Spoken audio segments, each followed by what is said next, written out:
You're right, guys. Guess who is back posting videos on YouTube? It is me. And if you haven't caught up, I have been posting YouTube shorts just to get, because I've been posting on TikTok, and TikTok's a lot more easier. It's a lot less time consuming, and I can get a lot more videos out to you on TikTok. So if you don't follow my TikTok, guys, go and follow my TikTok. Yesterday, I went to Luton under 21s versus Burnley's under 21s, and you know what? It was a great game. It was a great game. We played well in the second half. I mean, the first half, we just didn't really get started, to be honest with you. Burnley was just cancelling us out. And the system that we were playing was just wrong, to be honest. It was just wrong. The formation could have been correct, but I felt like there wasn't enough support in the midfield. But anyway, that's by the by. We lost 5-0. Burnley absolutely picked us apart. We were a shadow of ourselves. But again, it's a learning curve. That's what happens. That's what we do in the academy. We learn. Learning curve, learning curve, learning curve. We played a very strong team. I mean, there was quite a few missing players. Taylor Harris wasn't there. Chigozie wasn't there. Benega wasn't there. There's quite a few. I'm trying to figure it out, but I can't. But yes, Uncle Reeks was at the game, and if you ever see me at any game, or if you ever see me anywhere, just say hi, man. I'm not a celebrity. I am a normal person. If you want to have a conversation with me, just talk to me. I'm not gonna go, yo, bro, you want a picture? Yeah, I'm not gonna do that, because listen, I'm just normal. I'm literally a normal person. I'm a 9 to 5 worker. I go to uni, I come home. I'm only making videos because I feel like I want to make videos that you guys will, that people enjoy. I want to make videos about the team that I love. I'm gonna start making more videos on YouTube. It's gonna be a bit more fun, a bit more interactive. But yeah, currently, let's talk about the under 21s. So I'm gonna be reading off my phone because I've got the thing up here. But I need to tell you guys who was playing, and I can't remember each individual person. So Liam Coyne was in goal. Tyrell Giwa was as 2. I didn't actually know what our formation was. It looked like Tyrell was playing winger, so I'm gonna say winger because he was on the wing.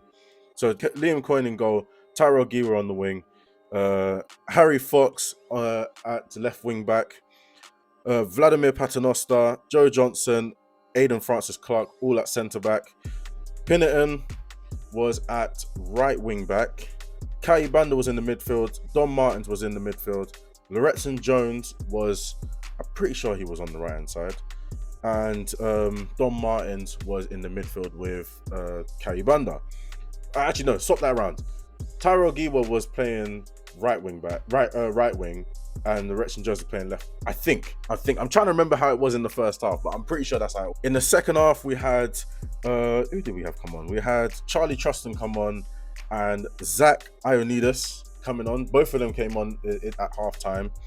Then we had Charlie Emery come on, and then we had Matty Takarura come on. Actually, no, it was the other way around. A very, very talented bunch of players. Very talented. And do you know what? I'm going to just talk about them individually because it's worth talking about them individually. Now, Liam Coyne. Liam Coyne is a great goalkeeper. He's very, very talented. You can see that he can save shots. You can see that he does all the basics right. He's good at distributing. He's very talkative. He knows what to say. He's like the captain on the field, but he's not actually the captain. I did enjoy watching him play. It seemed like Burnley just kept scoring from goals that went like fizzed across the box, which I don't know if that's a good thing or a bad thing. I don't know if that is him or if that is just Burnley being very clinical. But it happened on 4 of the 5 goals. So I don't know. Tyrell Giwa played 45 minutes today, and he was great. He was great. You can see that he's electric. You can see that he's pacey. You can see that he can draw a foul from anything, to be honest with you. And you can see why we score on the counter-attack so often with the youth team. You can see why we score with the counter-attack. And I was kind of surprised by him a little bit. I felt like we didn't really use him to the best of our ability. We were struggling. It just wasn't really going well, to be honest with you. The left-hand side was kind of getting caught off most of the time. But him individually, very, very talented player, very, very good player. And you know what? I can't lie. If you can draw fouls like Giwa can, then you might as well be professional right now. Now, Harry Fox, this guy was like Alfie Doughty. That's the sort of vibes that I was getting from him. Alfie Doughty sort of vibes. You know, I can tell that there will be games where defensively he's just a ghost, but you can also tell that most games offensively the guy's just quick. He's so quick, and that's not me saying that he's rubbish defensively. I'm saying that I can tell in a different game, in a different sort of game setting, he might get caught out defensively, because he did quite a few times in the game. But overall, yes, very good, and he is definitely a 5-back player. You can see how much of a 5-back player he is by the way that he can play left wing back very, very well. Vladimir Paternoster, he is very young, if that makes any sense. You can tell that he's young. You can see the youth inside of him. You can see the mistakes. You can see the panic, the rash decision making. You can see all of that, but that doesn't mean that he's a bad player. He's very tall, very lanky, very strong. His defensive recoveries are amazing as well. Don't get me started about him, man. There's times where the ball was through on goal and it looked like he wouldn't get there, but he did get there. He was a pickpocketer, very good at pickpocketing. I mean, I have nothing really else to say about him. He played 45 minutes as well. Both Tyrell Giwa and Paternoster came off at half time. You know, with a bit of time, you can tell this kid's going to be great. Joe Johnson. Now, JJ, listen. I know that not many people have been nice to you right now. I know that you had kind of a bumpy start to the season. And I just want to let you know, I don't blame you whatsoever. I do not blame you whatsoever. I would never put you in a 5-back. I'd always put you at left back. I'd always have, if you're going to play 5-back, you need to play with left wing back, because you need to have the cover behind you. I felt like Rob just threw you in the deep end. I felt sorry for you. But in this game, you can see the talent. You can see why he plays with us. You can see why at 18 years old, this guy was starting for us. You can see why. You can really see why. He was commanding. He was the captain. He was cool under pressure. Very, very composed. He could put a long ball in from anywhere. The guy was sick. There was nothing else that needs to be said about him. He knows what he's doing. And at 18, that's mad to say. You know, there's a lot of football has really become you need to succeed at 16 sort of sport. But you got to understand that some of these players are playing above their level. Joe Johnson, in the grand scheme of things, not talent wise, but in the grand scheme of things, he's 18. He should be playing with the under 18s. And look at him, he's playing with the under 21s. He was starting for our first team. That's what a lot of Luton fans need to realise, that this kid is going to be special for us. And we're lucky to have him. Aidan Francis Clark. Now, I've given Aidan a nickname. At the game, I was trying to figure out what nickname I'm going to give him. I've got the nickname. This guy is the light-skinned Prince General. He's not even just a light-skinned prince. He's a light-skinned Prince General. He's got the bov trait. Every time this guy got the ball, he would turn and then his face would be like this. Anytime he turned. No, it was amazing to watch him play. I watched him when we were at Dundee. Saw him live. Great, amazing. He played really well there. It's just sometimes he takes a bit too long to make decisions. Sometimes he takes a bit too long. But overall, he could drive into the midfield. He's literally a Luton centre-back. He drives into the midfield, gets a little pass off, gets a little 1-2 off. He really marshals the back line with Joe Johnson. And, you know, you can tell that he makes his own decisions. That's it. He makes his own decisions. Jacob Pinnerton, a.k.a. Pinno. I don't know why I said it like that. Yeah, he was great. This guy is such an electric right wing back. Such an electric right wing back. And the way he plays, he's so big and so strong, so quick. And the passes that he can make are out of this world, man. I was saying, like, these are like Kevin De Bruyne-esque passes. The pass that he did a pass into Tate, and unfortunately, Burnley's centre backs were like 6'9". He was on the right hand side, and he just swung a ball. It went past the first centre back and into Tate's path, but the other centre back was there to cover. But the actual pass, I wish I got it on video. The actual pass was incredible. Flipping hell, I don't know how he does it. Yeah, he's another one that I would look out for. Definitely one I would look out for. Claude Kaibanda, Mr. 1980s African American Uncle Trim. This guy looks like flipping Bernie Mac, bro. That's the sort of trim that I'm getting for him. Bernie Mac. He's got the Bernie Mac trim. Claude was amazing. Claude was amazing. He really marshaled the midfield. I loved watching him play in the midfield because he was a mixture between N'Golo Kante and Marvelous Nakamba. Not looks wise. That's not me saying that he looks like him. That's me saying he plays like him.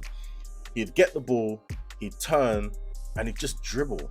And then would just pass the ball off, get a little pass off to the wing, get a little pass off to the striker. He was trying to connect the defense to the attack. And I mean, you can't do that sort of thing by yourself, you know? I felt sorry for him sometimes. Like he'd get the ball, not have many options. But listen, what I liked about him mostly was the fact that he spoke.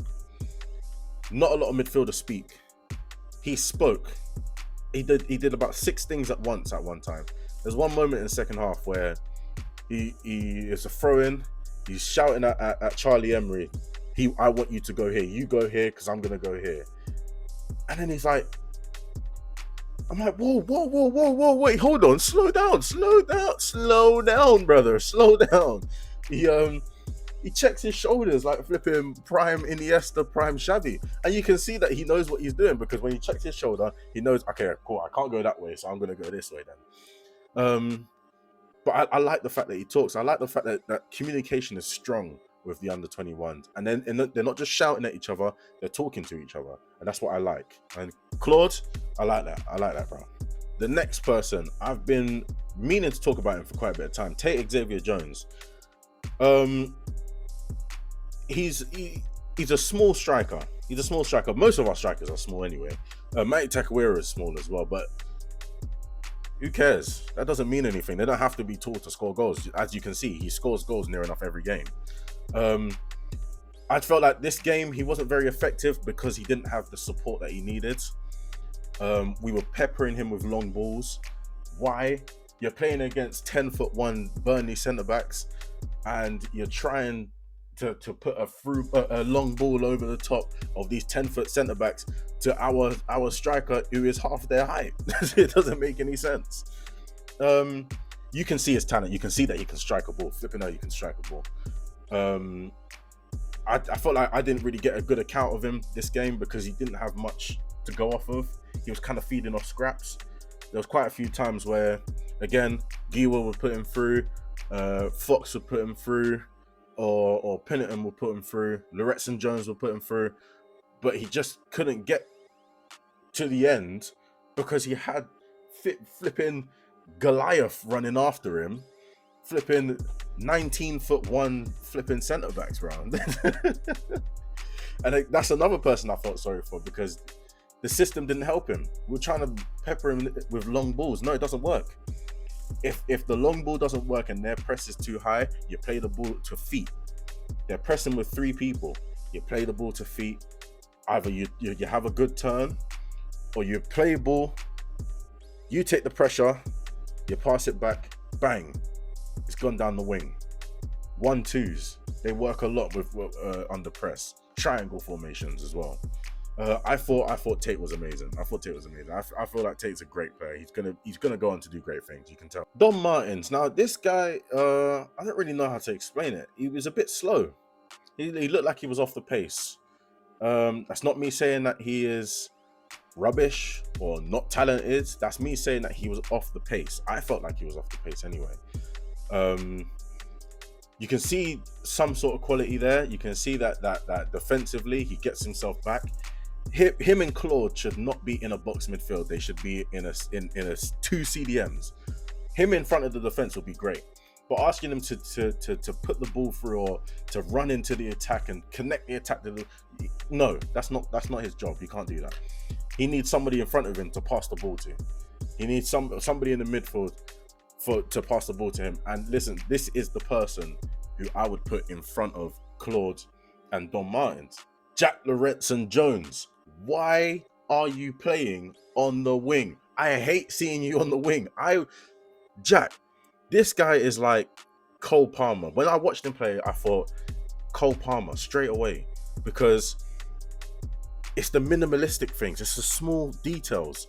The way he takes the ball, the way he passes the ball, the way he dribbles. It's so small, but it's so effective. That's the thing. He doesn't do all of that, the step overs and all of that sort of stuff. No, he's just a very effective dribbler. And you can see that he can shoot. You can see that he can pass. You can see that he's got a keen eye. I don't like the system. I don't like the system. And this is the same system that the first team play. I've been saying this about the first team for ages, but you know, factoring it down to the under 18s, no. We should be more attacking than we are defending. Right now, it just feels like everyone's just defending, being on the back foot. We love being on the back foot. No, that's not what we like doing. That's not what we like doing. These players are too talented to be on the back foot. Way too talented to be on the back foot.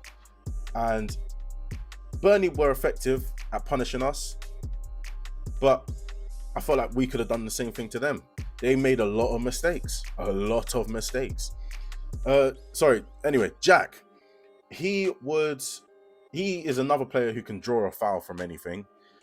And I just feel like I just feel like we're wasting him. Just keeping him on the left-hand side. I want him to be in the middle. I want him to be the sole creator. I want him to be the Bruno Fernandes of Luton Town. I want him to be in a 4-2-3-1 or a 4-3-3. I would like him to be the focal point of the attack, because if you give him the chance, he scores. We saw that against Reading. If you give him the chance, the guy knows how to shoot. He knows how to find the pass as well. Now, to get onto the bench, Zach Ionides. He was great. Coming off the bench, you can see that he had the impact. He is I'm pretty sure he's like 16 as well. Our squad is very young, just to say quickly. Our squad is very young. Zach Ionides was amazing. Was amazing with his pressing. Was amazing with just with the little things. It was just, he could press well. He could pass the ball well. He could hold the ball well. He knew what to do at the exact right moment, and I commend him for that. At 16, but you can see the 16-year-old in him, because he was getting out muscled quite a few times. But yeah, very talented, very, very good. I mean, he will have to develop with the academy and get even better, and then maybe we can talk about first team, because some of these boys are not far off. Charlie Booth, we didn't get to see him play, but I saw him train at the start of the game. And yeah, he looks strong. Looks like a very strong player. And I saw him play for the under 17s, I think it was. Good keeper. I've got nothing bad to say about him. Charlie Booth, you keep going, mate, because you're gonna get your chance, bro. You are going to get your chance. Charlie Emery. Oh, Charlie Emery. It was kind of tough with him because he came on for the last 15 minutes and he didn't really get the ball. But when he did get the ball, he's a very good driving midfielder. He came on for Don Martins, and him and Kayibanda was working very well together. Kayibanda was obviously talking to him, trying to get him to tell him where to go. Charlie Emery's also another young one, and yeah, I can't wait to see more from him, because I need to go to an under 17s game. I need to go to the under 18s game. I will be at another under 21s game, because I need to see these boys in their element. I felt like that game wasn't the best to go and watch, because of how good Burnley were and how punishing they were to Luton's flipping crazy tactics. Charlie Trustham. Now, he is one that I've really wanted to talk about. He's one that really surprised me. Not in a bad way. He very much surprised me. He could win a ball from anywhere. He could beat a player from anywhere. If you press him, he's one of those players that will just go past three players just out of the blue. Just for no reason. I'll give you an example. He was on the touchline and three players came and tried to press him. Brother, he got past all three players and dribbled past the halfway line and put a ball through into Matty Takwira. Are you mad? How does that even happen? So he collected the ball from, I think it was Pinnerton. Collected the ball. Oh, yeah, it was Pinnerton. Collected the ball and he had his back towards the defender. That's the first defender trying to press him. a defender's coming in from the midfield and a defender's coming in from where Jacob Pinnerton was. How do you even get out of that situation? He was on the touchline. How did you get out of that situation? You have to tell me. He is a chaos player. He's one of them players that, like a Luke Berry, he loves chaos. That's how he thrives in chaos. He thrives in chaos. Man, I was impressed with him. I was very, very impressed. I loved it. Charlie, keep it going, mate. You're doing well. Captain Matty Takawira. Woo. Now, he is one that, if you watched any of my TikToks about the under-18s, this guy scores goals for fun. Genuinely, scores goals from front, whether it's off the bench, whether he's starting, he will score a goal. And I see why now. Watching him, you can see why he scores goals. He's always in the correct position. He always is in the correct position, and his press is amazing. The way he runs like a rhinoceros.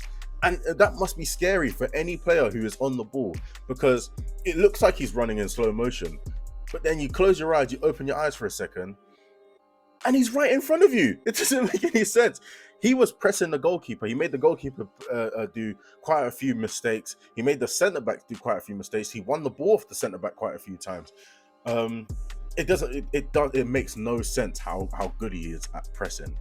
It was a shame we didn't get to see him score. He had a few chances, but overall, yeah, man, the guy is so talented, bro. He is 17.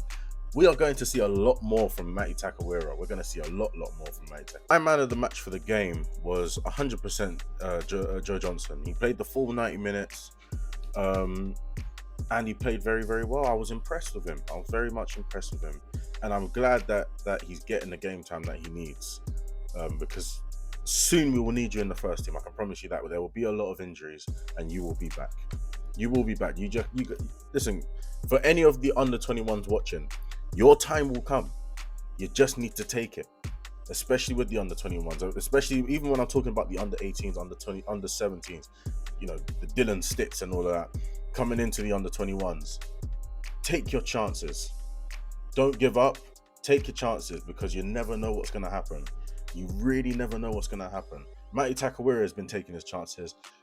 Benegar has been taking his chances. Chigozie has been taking his chances. Dylan Stitt has 100% been taking his chances. And Loretson Jones has been taking his chances as well. JJ, it's your go now. It's your go to reclaim what you once had. I can't wait to watch you starting again.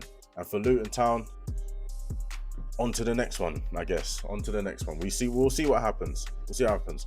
We've got Hull City now, and I think as of recording, it's 1-0. So I don't know if I'll make a video about that one, but I just wanted to put a video out there just to shout out the Academy boys and just to let you guys know that be excited. Be excited, because these boys are serious. They are serious, and they're serious about what they do. They love the badge. They really, really love the badge. Come on, guys!